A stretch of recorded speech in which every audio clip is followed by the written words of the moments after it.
here, boom, boom, boom, boom. Take your ass down, start doing what I want to do.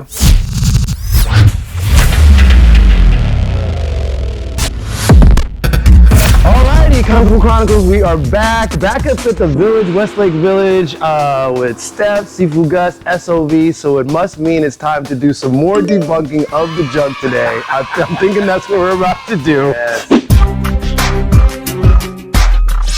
By far, it's one of my most popular features on the channel, and thank you all for the support. We're going to get to a lot of things that people have commented on, but first and foremost, I want to introduce everybody. So again, my friend Steph, who's a first degree black belt in Krav Maga, is here. Sifu Gus, the SOV. Guys, before we even get rolling, make sure that if you're liking the videos, please drop a little like down below, share the videos, that of course helps us grow. And yeah, we're going to get to some techniques today, but I definitely want to get Sifu Gus in on this. Let him know, of course, out here in the village, where to train with you and all that good stuff. So we're in Westlake Village. You can reach us at gusgates.com or on Instagram on Village Sifu. And also you can see us on KingKongPalm.com. So those are places where you can find me. Yeah, absolutely. So debunking some junk today. We've got a few techniques we're going to show you guys, mainly for people that are new to this. We go through a few women's self-defense techniques, a few that are questionable, a little questionable, some that may be okay, but we basically put them out there. We do the techniques the way they're done on video first, then we give it our little extra sauce, lettuce, cheese on that, and then, you know, give our opinions on what works, what doesn't work. And then of course we've got Steph here as an actual woman that will give us her feedback, which is always valid. It's women's self-defense. Like her comments. Her comments are Steph's comments are the best. I encourage you from time to time, and always in a respectful manner, to question my logic. The caveat is, and Sifu Gus always says this, when you're doing these things, make sure you get proper training. Do first and foremost, if you're doing this at home, it's great, but do go and look for a certified instructor. So I do recommend that you give Gus here a look, tap on the link, so then that way you've got some valid instruction. That said, we're gonna get going. We got some techniques. Let's do it. Let's go.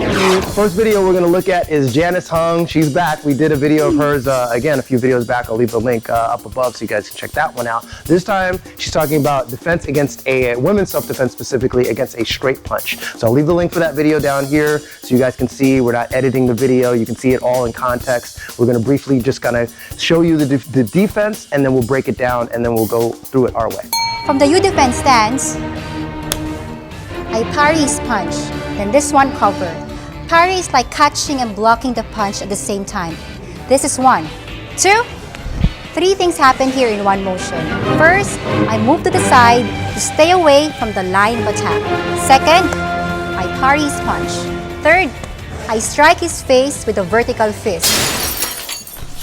Yeah. Okay. That's pretty much what it is. Yeah. Okay. Not my cup of tea, but yeah, I mean. So I'm fine with a parry. I don't love that if you punch me. I don't love holding on to it, because if he's moving forward, I'm still going to take that punch. Even if I move to the side, it's a lot of momentum to hold on to it. I'd rather not hold on to him and get rid of the hand. So if you were to hit me, so my instinct is actually to move away from the punch rather than move into, because this other hand's coming. So if he punches me here, it's harder for him to cross over with the other hand. By doing it this way, he punches me, I gotta now counter this cross as well, and I'm pulling it towards me, which I don't love. So especially if he's coming at me fast and hard, it's a lot more movement to go here, than to go here and redirect him. So I mean, if you're really fast, it could work. I'm not. You're not fast enough for me! Today I am. Or I'm faster doing fewer moves, so I would rather do fewer moves, I think. Block the punch, I turn out my wrist this way. I allow the blade of my forearm hit the punch. And lastly, I snake hand strike his eyes like this. So, you know, here, like snake kiss in. Move your body like a snake, ma. I don't like this personally. You got pretty hard head here, and if he's moving in and I'm hitting, that to me, like if you were jammed a finger on like anything, I'm looking for at best a jammed finger for me. At worst, I'm gonna break them. I'm okay with the punch there. I'm like a palm strike. Not to mention, like, except for his eyes, this is a pretty hard surface, his eyes, but if he's moving, that's a very small target for me to hit without hurting myself. Versus like a palm strike, I have, not that you got a big head, but I got a lot more to hit with and a better chance of hitting him. So if I was just here, he just comes at me, I would go this way. Just because now he can't get to me with the other hand. And I would move. Get out the way. So just a couple things. I think Steph kind of nailed it on the head. So if Luis punches, just go slow so I can try this other thing. So just do so if it's left, or right, left, and then I'm hitting on the side. Very Wing Chun, and nothing wrong with that, by the way. Some people are very fast, and if you can make this work for you, hey, more power to you. I just kind of see it more just straight. So if that punch comes in, you're not gonna have a lot of time. If someone's really coming in, yeah, Luis is already set with this punch, he's coming right in with that cross. So it looks great in the movies and it looks great as the setup, but more than likely, first things first, if we've gotten to the point where someone's gonna throw a punch at me, I'm already gonna keep my hands up at least, at the very least, so I have some insurance, just in case I can't even get this jab out of the way. So the jab comes in, just do the full thing, jab comes in and the cross comes in, at least I got some insurance, all right? But that being said, I'm not trying to move back. So as that jab comes in, I'm trying to move offline and just go straight back at him, attacking that attack and blasting through it. Variation of that too, as the jab comes in, throw it again, even here, pushing his ass all the way back, it doesn't matter. Basically, I'm going through this guy. If a jab's coming in, because we know the cross is coming in, that's the bigger punch. That's the one I really got to worry about. Because we've all seen in boxing, it's hard to just block jabs. That's why even boxers all day long, you see it's like Rocky, throw your jab, just throw a jab here, boom, I'm getting hit with jabs, because even when my hands are up, it's hard to get that jab, because that perception, it's coming right into your face. So the jab is not really the one I gotta worry about, but I still don't wanna get jabbed. So when the jab comes again, we're here, and I'm moving straight in, okay? So even if I use that parry, or at my other hand up here, to kind of block and move, and just push him, I'm gonna kind of push my weight towards him as he goes. So then that way when the punch comes, I've got all this weight and I'm almost just kind of just redirecting him out of the way as I go. And the punch is coming straight through, or an attack this way, or an attack, get super violent, throw his ass down on the ground, whatever I wanna do. In fact, let's just do that really fast. So if the jab comes in, here, boom, boom, boom, boom, take your ass down, start doing what I wanna do on the ground, get a little more violent about it. The whole idea though is to not wait. I think that's a novel idea. When you're seeing it slow, it looks like, jab cross, jab cross. So anyone that's really fast, jab crosses, go do a couple jab crosses just in the air. You really think, now go again, keep going. You really think, go, I'm gonna do, go, just keep going, keep going. I'm really doing this. Probably not gonna happen, right? So my real whole thing is, if I don't see it, and here's the other thing, if you don't see it coming and you're not aware, and someone really just wants to throw punches, throw your punches again, at the very least, throw it again. Maybe I just at least get a block in, and then from there, throw it again. Boom, and then I'm coming in, right? I'm gonna move off that first punch versus waiting for that second. So that's just me. And let's address if we are gonna go to the other side, if so for some reason you get pushed off that way, say you're just going up against the wall and he throws a jab cross, and I'm on this side. Snake hand, okay. It's not the 5 deadly venoms. Again, movie's fine, but reality, or back again, reality, reality smother the person. Yeah, and you got these fingers, why am I gonna, to Steph's point, why am I gonna take the time to really try? The odds of me hitting the exact point I need to hit as he's moving, by the way, it's one thing when someone's being compliant and easy like Luis is now, but if he's not and he's moving, just moving towards me, yeah, maybe I hit it, maybe I don't, but I hit his head and then I jam my fingers up. All right. I'm going to address the snake first. I have had it with these mother snakes. Here's my problem with it, is, you guys, moving fighting is not fighting. It's just not fighting. Moving fighting is not fighting. So let's start this slow. So if Luis throws here and I catch his hand here, there's so many things that needs to take place in order for me to get, if he throws the other hand, now I gotta set myself up, I gotta be in position, and why would I hit a hard target with something relatively soft like my fingertips right here, right? The only thing I can see, there's a big if, is if you do something like that, you go right to the eye. I would use this, it's called the snake tooth, I would use that. Or if he throws, I would just jam him right to the eye. If I'm going to do that, not an easy thing to do. but that's what I would do. So that's all I have on the snake. I agree with Sifu Kwazi and Steph that, you know, to make it harder than it has to be, the one thing about street fighting is you don't get a do-over. You don't get a do-over. And for martial artists, it's always frustrating when you go to a complex technique. Now, if you train it this way, if you train anything hard enough, I believe that you can do it. But if you kind of half-ass train it, then it doesn't work. So if he throws left and right, and I go here, then I'm going to get jammed. Right, so here's the question. Here's the question you have to answer. So just do me a favor, throw that punch and just come in with your elbow like this. Can you address, and we're seeing this on TV a lot when these guys challenge these MMA fighters, can you address his aggression? Like, have you trained to because it's easy to go, but can you train, now throw fast and do that and just come in with your elbow. Have you trained what to do here?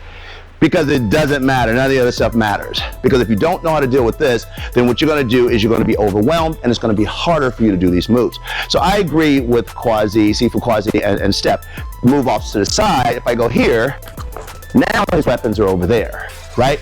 I like the fact that, like Kwazi said, my hands are up, the closer he gets to me, my hands are here, right? I'm going to parry it. Now look, don't move.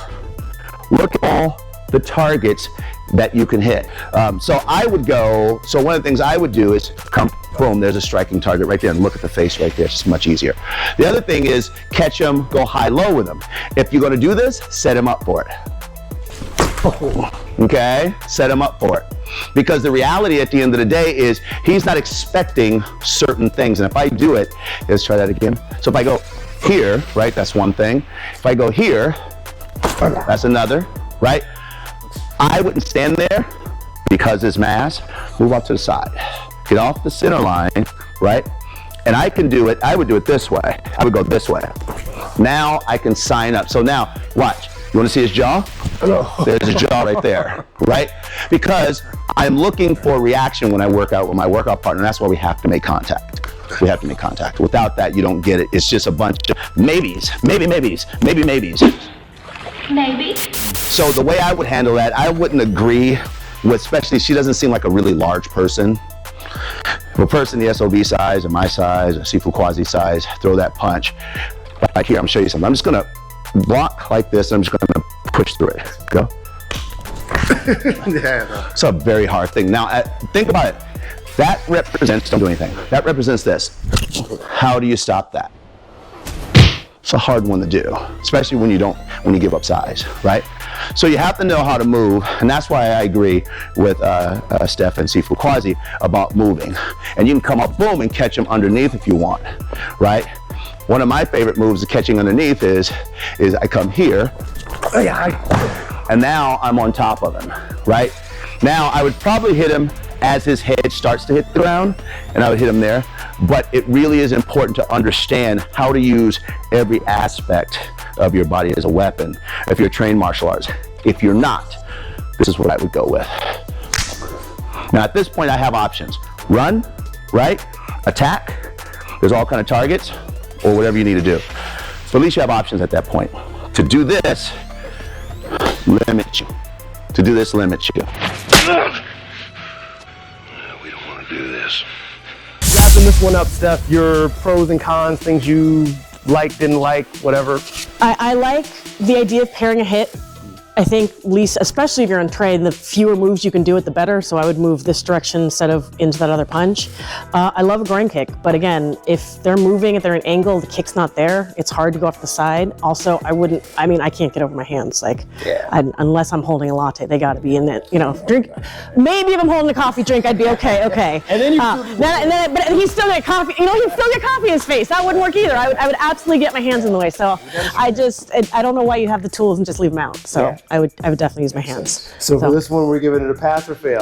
Is there an in-between? Like, if I had to choose, there were elements I liked, but overall as a technique, I would probably say fail. I think we're kind of all in agreement, but I'm with you. There's certain things, like I like getting offline. I like, using, the top of your foot, not your toes. You're not breaking them. I think that's important, but otherwise, yeah. But to Gus's point, if we always talk about the whole universal thing in the room, which is it's got to work for everybody, not just for big people, not, and she, like you said, she's a smaller person, and if it's going to be a woman that size with a guy that's charging in, we really got to be realistic about this and say we want the most practical things that could really take someone out like that who's charging at you. Think good stuff. Anything else to add on that? Or? No, none of these things work by just theory alone. You got to get pressure. You need to know what it feels like, and then you'll make your adjustments from there. All the other stuff is just theory. All right, guys, so another episode Debunking the Junk again. I want to thank the SOV, friend Steph here, my boy Sifu Gus Gates in the Village. Some things we liked, some things we didn't like. Again, I'm going to put the caveat down. Make sure you guys get with someone that you can really train with that's a qualified instructor. Again, qualified instructor. A lot of YouTube gurus out there trying to tell you that this works, that works, and we kind of know, as you're seeing, that may not always be the case. And so I agree with Sifu Kwazi is when it comes to this kind of stuff, you need to be physical. You cannot learn this online. I know some of you guys are like, well, I took 6 months of something, and no. Tybo. Tybo ho, trying to work it out. Oh God, get me down that road. You have to constantly practice this stuff. And it's important. It's important to have a good workout partner. So stay tuned for the next episode. We're definitely going to debunk some more techniques that you're definitely going to enjoy. Guys, stay safe. See you all in the next round. Keep training, keep punching.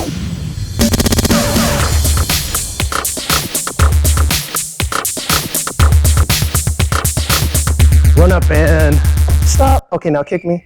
Right? That's not going to happen. We know that's not going to happen. Okay. Southern California. It is, and things are different here. Plus, we got a snake, so we got to mention that.